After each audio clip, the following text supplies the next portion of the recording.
స్వదేశంలో ఆఫ్ఘనిస్తాన్తో భారత్ 3 టీ20ల సిరీస్ ఆడనుంది. అయితే ఈ సిరీస్కు భారత జట్టును సెలెక్టర్లు ప్రకటించిన తీరు తీవ్ర వివాదాస్పదంగా మారింది. టీమిండియాను వెల్లడించే సమయంలో సెలెక్టర్లు ప్రెస్ మీట్ను నిర్వహించలేదు. అంతేగాక బీసీసీఐ విడుదల చేసిన ప్రెస్ నోట్లో ఆటగాళ్లను తప్పించడంపై కనీస వివరాలు కూడా వివరించలేదు. మరోవైపు ఇషాన్ కిషన్ గురించి గందరగోళ పరిస్థితి ఏర్పడింది. ఇషాన్ కిషన్ పై వేటు వేశారని జాతీయ మీడియాలో కథనాలు వస్తున్నాయి. అయితే జట్టుతోనే ఉంటూ తక్కువ అవకాశాలు వస్తూ ఉండడంతో మానసికంగా కృంగిపోయిన Ishan Kishan one day world cup అనంతరం బీసీసీఐని విశ్రాంతి కోరాడని సమాచారం. కానీ బీసీసీఐ ఆస్ట్రేలియాతో టీ20 సిరీస్కు ఎంపిక చేసింది.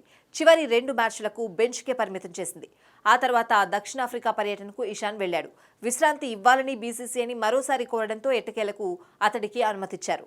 అయితే కుటుంబంతో గడపడానికి సమయం కోరిన ఇషాన్ దుబాయ్కి వెళ్లాడు. అక్కడ పార్టీలో కనిపించాడు. అంతేగాక బీసీసీఐ అనుమతి లేకుండా కౌన్ బనేగా కరోడ్పతి టీవీ షోలో పాల్గొన్నట్లు సమాచారం. ఈ విషయాలపై బీసీసీఐ కన్నెర చేసిందని తెలుస్తోంది.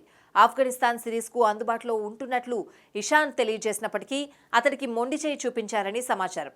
అయితే దుబాయ్లో ఇషాన్ తన సోదరుడి బర్త్డే పార్టీకి వెళ్లాడని ఓ టీమిండియా ప్లేయర్ వివరించాడు.